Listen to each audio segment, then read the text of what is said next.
Un jour, ça serait vraiment incroyable qu'on puisse jouer ensemble ou contre en NBA et jouer ensemble en équipe de France. Donc ouais, on doit lâcher.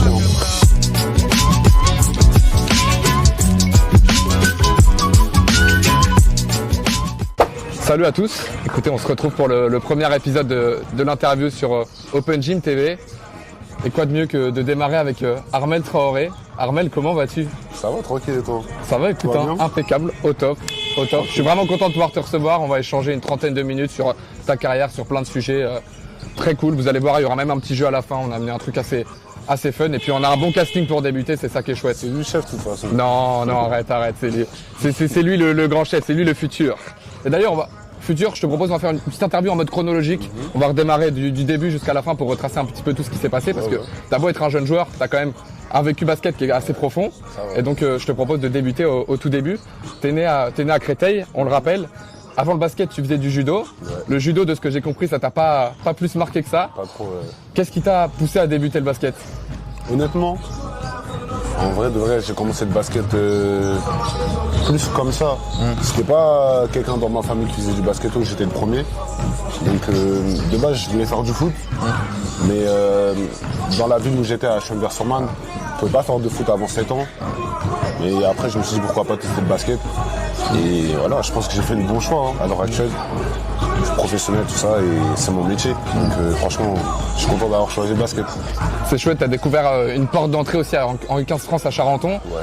Tu as en plus fait le pôle espoir, si je ne me trompe pas, cette année-là. C'est ça, ouais. Il y avait des joueurs d'un casting assez grand, Wembanyama, Hugo Menyandi, il y avait Melvin Aginsa, même ton gars Brice Dessert à Blois aujourd'hui. Enfin, Assémian Moularé aussi, qui est un bon pote à toi. Ça fait un casting de joueurs qui sont aujourd'hui pros.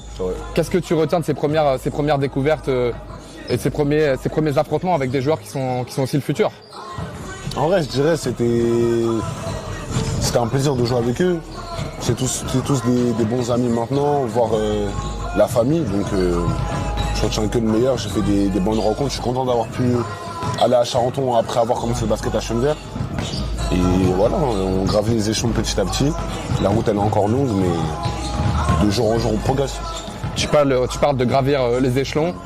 Les années passent, il y a un moment tu intègres l'INSEP, qui est quand même une des références aujourd'hui du basket en France, parce que c'est une formation pour des jeunes joueurs qui proposent un niveau très professionnel, un niveau scolaire aussi, parce que tu joues en National 1. Ouais. À quel point l'INSEP a été important dans ton développement personnel, tu dirais, et même collectif? Je dirais que ça m'a un peu forgé sur le haut niveau. Ouais. Parce que là-bas, fallait être discipliné, être motivé, ça c'est sûr. Et voilà, ça donne un cadre de vie. Les conditions de travail et d'école, c'est franchement, je pense en France, il n'y a pas mieux. Donc ouais, franchement, c'était 3 belles années avec des belles rencontres. La possibilité de jouer pendant mes 2 dernières années en 3e division française, ce qui n'est pas rien. Et ouais, ça va, j'ai été performant, j'ai fait des bonnes choses. Malheureusement, la dernière année, j'ai eu une blessure. C'est-à-dire que je n'ai pas pu faire tous les matchs. Mais bon, ça va. Au final, j'ai pu signer dans un très beau club. Par la suite, et voilà, après, je pense que tu connais la suite aussi. Donc ouais, franchement, c'est cool, c'est cool. Un joueur aujourd'hui qui a le choix entre rentrer en 18 élite dans un centre de formation et rentrer à l'INSEP, tu lui conseilles de rentrer directement à l'INSEP? Ça dépend de ses objectifs. Si, on va dire, il est un peu prêt à jouer en pro assez rapidement, par exemple comme Victor, je pense pour Victor, c'était le bon choix de partir à Nanterre et pas venir à l'INSEP. Mais un joueur par exemple comme Brice, je pense qu'il a fait le bon choix d'aller à l'INSEP parce que c'est un profil qui avait besoin de se développer. Et ouais, franchement, moi je dirais pas choisir. Je ne peux pas choisir pour les gens, mais en tout cas d'aller à l'INSEP pour un centre de formation, c'est 2 chemins différents. Mais au final, le plus important, c'est travailler dur et après prendre ce qu'il y a, et toujours croire en soi. C'est un sujet très intéressant. Toi, justement, après l'INSEP, tu l'as dit, tu signes dans une grosse sécurité, tu signes à Monaco, une équipe qui est dans sa première saison d'Euroleague, où il y a des joueurs comme Mike James, comme Donatas Moteyounas, enfin qui sont des gros calibres, des joueurs reconnus. Toi, c'est ta première expérience, on va dire, entre guillemets, professionnelle. Ouais. T'affrontes ces mecs à l'entraînement, qu'est-ce que ça te fait, qu'est-ce que ça apporte? En vrai, ça a été une très très belle expérience. Zvezdan Mitrovic, quand il m'a recruté, il m'a directement lancé. J'ai pu jouer, découvrir le monde pro. À Monaco, c'est pas donné à tout le monde. Après, voilà, il y a eu des hauts, il y a eu des bas. Malheureusement, après, il a eu un peu des conflits à l'intérieur qui a fait que c'était plus le coach. Le nouveau coach qui arrive, c'était un peu plus compliqué. Mais moi, je retiens que le positif. Et ça m'a formé en tant que joueur, en tant que personne. Et c'est là-bas vraiment que je suis devenu un adulte. Avant, j'étais plus un adolescent. Donc voilà, après, c'est toujours un peu dur des fois de se dire ouais, j'aurais pu jouer plus, j'aurais pu avoir ci, j'aurais pu avoir ça. Mais on peut pas tout contrôler. Il y a les incontrôlables et les contrôlables. Et puis voilà, moi, je retiens que le positif, comme je t'ai dit. Très bon mindset. Justement, tu pars en prêt en milieu de saison du côté de Évreux. Il y a une bonne saison sur le plan collectif, la meilleure saison du club en Pro B sur toutes les années qu'ils ont effectuées. Il y a une bonne saison sur le plan individuel. Est-ce que tu pourrais dire que c'est l'éclosion d'Ahmed Traoré sur le basket français d'un point de vue professionnel?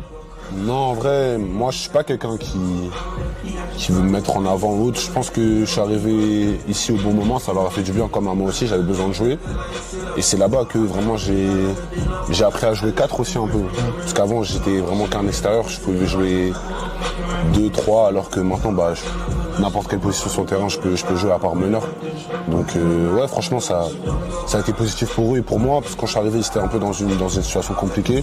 Au final on a fait le record de victoires du club et beaucoup de bonnes choses, on est parti en play-off. C'est-à-dire à cette époque-là, quand j'avais 18 ans, passer de plus jouer parce qu'il y a eu un changement de coach à pouvoir avoir un vrai rôle en tant que sixième homme dans une équipe de Pro B et après pouvoir monter au plus haut niveau. Moi je suis très très content. Comme je te dis, chacun son destin et ouais, franchement c'était une belle expérience et là-bas comme ici, les fans c'est vraiment quelque chose aussi. C'est une vraie ambiance. Ouais. Comme tu as dit, chacun son destin. L'année suivante c'est le grand pas. Ouais. Il y a Vincent Collet t'intègre au roster des Metropolitans 92. Tu arrives là-bas dans une équipe construite de jeunes talents, mais aussi de joueurs expérimentés, notamment des joueurs étrangers. Ouais. Tu fais équipe avec des joueurs qui sont aujourd'hui en NBA comme Victor Wembanyama et Bilal Koulibaly. Il y a une saison sur le plan collectif qui est assez incroyable. Vice-champion de France quand même. Ouais. Vous sortez l'Asvel en demi-finale. Qu'est-ce que tu retiens de cette saison? Bon, après, on sait que toi, sur le plan individuel, il y a un moment, tu as été blessé et tu reviens de blessure, justement. Tu apportes aussi énormément à ce groupe-là. Tu es un peu plus le joueur de l'ombre. Qu'est-ce que tu retiens de cette saison, globalement? Comme j'ai dit un peu avant, il y a eu des hauts, il y a eu des bas. Mais pour le coup, il y a eu plus de hauts cette saison. Donc, moi, je suis content. J'ai fait un très très bon début de saison, je trouve. Vincent, il a su me lancer réellement en pro. Et ouais, j'ai eu beaucoup de choses à retenir de cette saison et je pense que la chose la plus importante c'est on va dire les quelques mots à retenir, c'est ne jamais lâcher. Parce que au début ça se passait bien, après malheureusement j'ai eu une blessure au genou qui a amené une opération, il y a eu la rééducation, mais j'ai jamais rien lâché et j'ai pu revenir à un meilleur niveau même qu'au début de la saison et avoir un vrai rôle dans la deuxième meilleure équipe de France l'année dernière. Et voilà, après ça a suivi son cours et j'ai progressé dans beaucoup d'aspects de mon jeu et puis passé des caps aussi. Donc ouais, je retiens que le positif d'avoir pu jouer avec Vic, que ça fait longtemps qu'on se connaît. Bilal, c'était la première année qu'on se connaissait, mais on retient que le positif aussi avec lui. Des anciens internationaux comme Laou Konaté, qui est un grand frère pour moi. Franchement, c'était que du bonheur. Et ouais, moi, franchement, je suis très très content d'avoir pu faire ça. Je me dois de te poser la question. Aujourd'hui, Victor Wembanyama, ça devient un joueur référencé aux États-Unis, qui est en train de faire une saison incroyable en NBA. Je voulais savoir, ça fait quoi d'avoir joué contre lui? Est-ce que tu t'es rendu compte à quel point c'était un alien sur du face-à-face? Ouais, ça fait depuis qu'on a l'âge de... Juste avant que je rentre au pôle et lui qu'il aille à Nanterre, enfin il était déjà à Nanterre mais qu'il passe au centre de formation, j'ai su directement qu'il allait ça allait être une pépite. Il était au-dessus de tout le monde au niveau technique. Après physiquement, c'est pas le Victor d'aujourd'hui, il était frêle, mais c'était sûr qu'il allait vraiment progresser. Et là il est en train de montrer à tout le monde que voilà quoi, s'il peut devenir un des meilleurs joueurs de la NBA dans l'histoire. Et ouais, ça a été un honneur de jouer avec lui, de jouer contre lui, de représenter la France avec lui à la Coupe du Monde ou au championnat d'Europe quand on était plus jeune. Et voilà, je suis très très content pour toi mon gars. En tout cas, on a hâte de voir la suite de l'évolution de ce futur crack, très grand crack. Tu as joué en N1, tu as joué en Pro B, tu as joué en Betclic Elite, tu as fait un match aussi en Euroleague.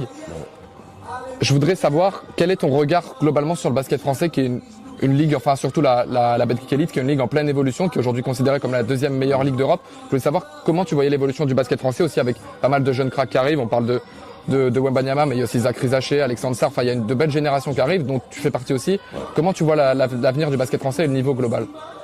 Franchement, l'avenir du basket français, je pense que ça va être très intéressant parce qu'il y a beaucoup de jeunes joueurs qui sont en train d'exploser. Comme tu l'as dit avant, je ne vais pas reciter les noms, tout le monde les connaît.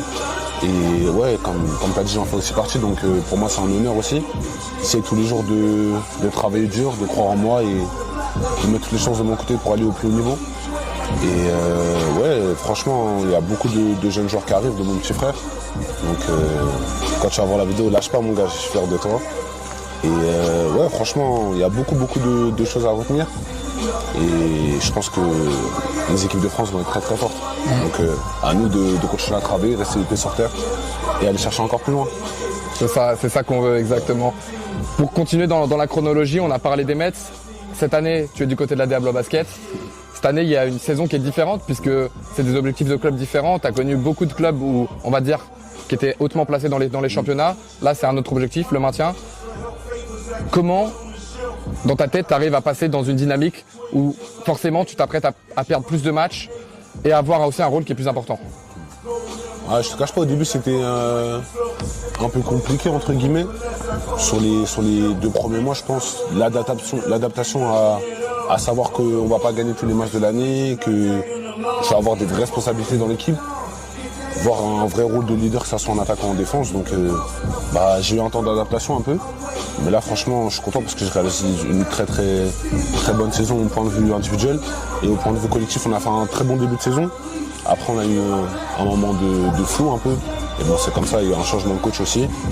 Et pour moi c'est une expérience. C'est que de se dire que l'année dernière je jouais on va dire les playoffs, là je joue le maintien, mais avec un plus gros rôle. C'est ce que j'étais venu chercher. Donc voilà, moi je prends ça vraiment positivement et je peux vraiment bien ici à Blois me préparer pour la draft 2024 parce que y a beaucoup de choses qui sont mises à disposition ici. Je m'entends très bien avec l'équipe, j'ai une bonne relation avec les fans, ils nous poussent vers le haut. D'ailleurs merci beaucoup. Et ouais, franchement je suis content parce que j'ai passé un cap je pense cette année. Donc je vais encore aller plus loin. Donc voilà, on verra par la suite maintenant où le destin va m'emmener. Tu parles de passer un cap. Ouais. Sur le plan individuel, tu es aujourd'hui à presque 10 points de moyenne, 7,5 rebonds, ce qui est énorme puisque tu es le 3e meilleur rebondeur du championnat et le seul ailier à compter dans cette catégorie-là parmi tant de pivots. Tu es aussi à 14 d'évaluation, tu rentres dans le top 25 des meilleures évaluations de la ligue. Qu'est-ce qui t'a fait aussi step up d'un point de vue mental pour passer au niveau des responsabilités? Le travail? Ouais, le travail et je pense le fait de se donner à 100%, de toujours donner le meilleur de soi-même et peu importe le résultat, être content de ce qu'on a fait. Et voilà, c'est vrai, comme tu as dit, cette année, je pense que j'ai passé un cap aussi au niveau du rebond, même si ça a toujours été une de mes forces. Là, je montre que même si on est ailier, on peut dominer, que ça soit au rebond défensif ou offensif. Et ouais, j'ai fait une bonne saison, comme je t'ai dit, mais il reste encore 11 matchs.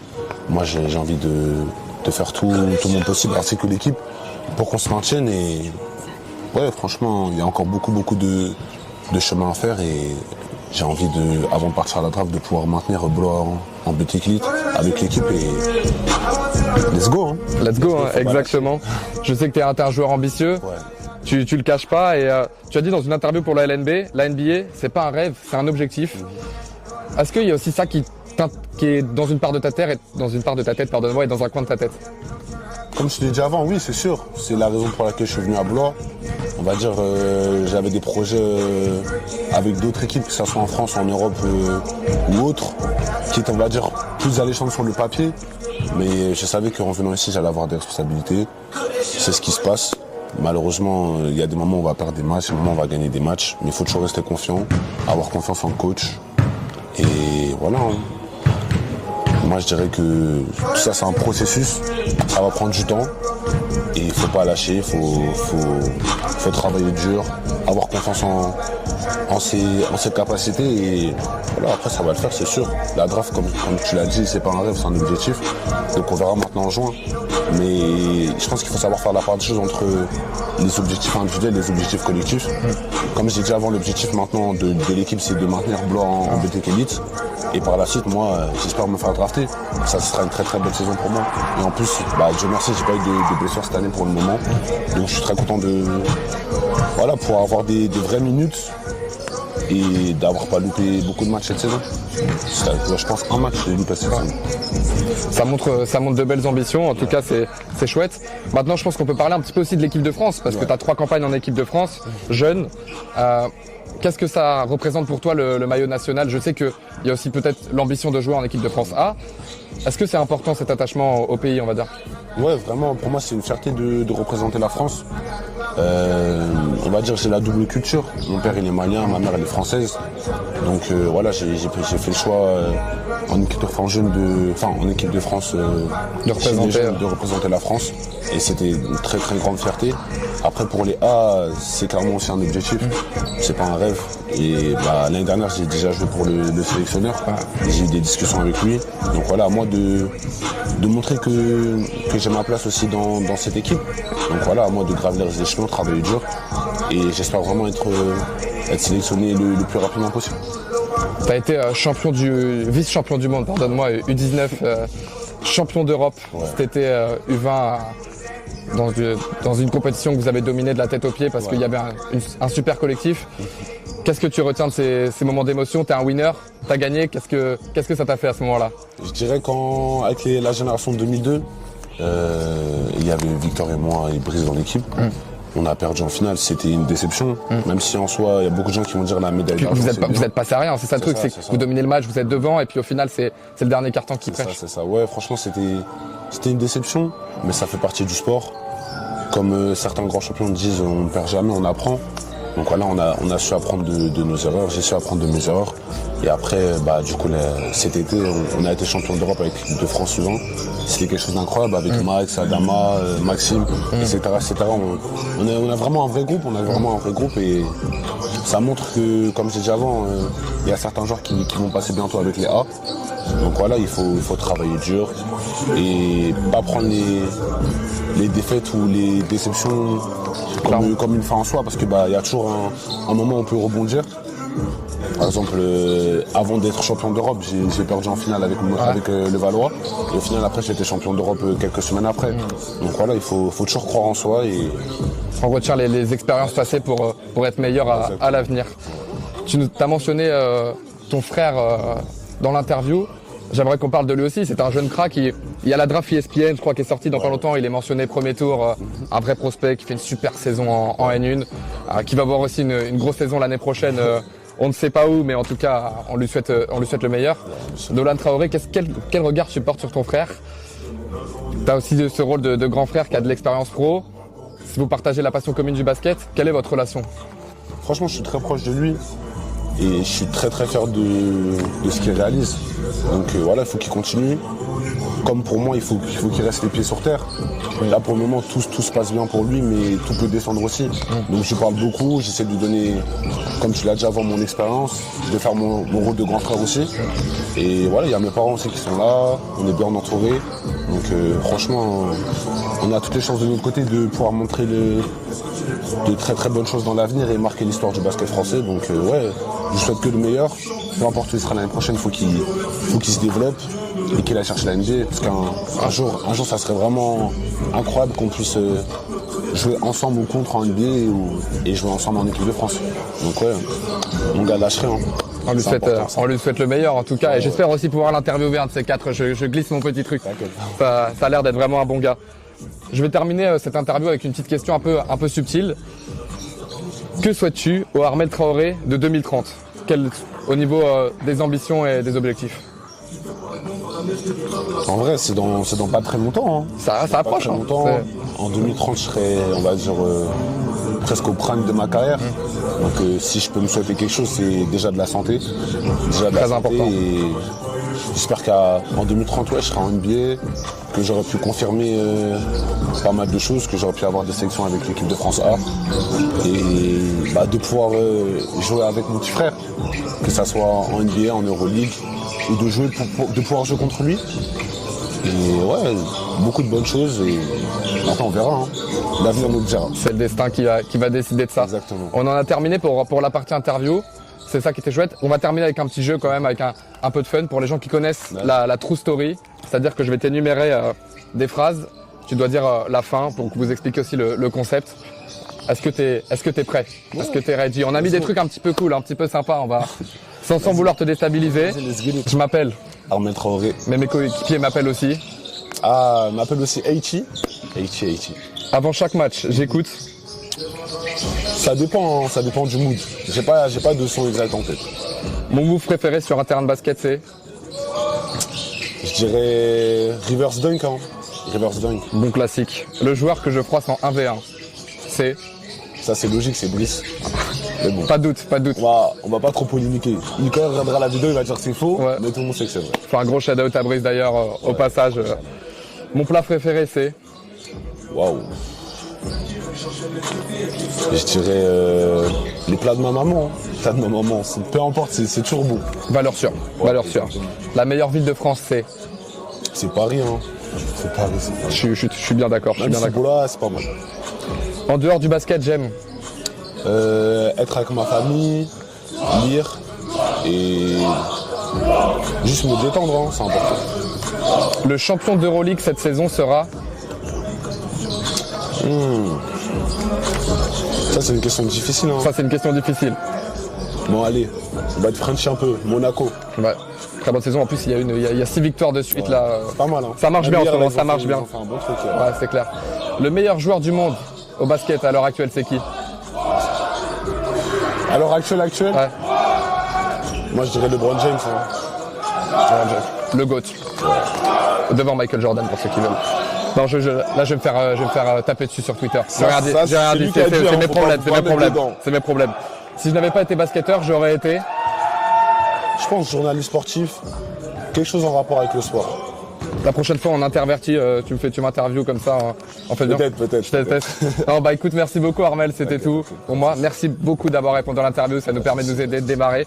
Il y a des joueurs qui arrivent aussi très bientôt, je dis rien, vous verrez tout ça sur les réseaux. C'est un petit secret. C'est un petit secret, exactement. Et puis voilà, de la grosse force, le meilleur pour cette saison-là. Merci. Et puis voilà, on te retrouve très vite sur les parquets aussi également. Ouais. Et puis on te souhaite du meilleur et on se recroisera aussi bien évidemment. Ouais, merci beaucoup mon gars, à très vite. À plus, ciao.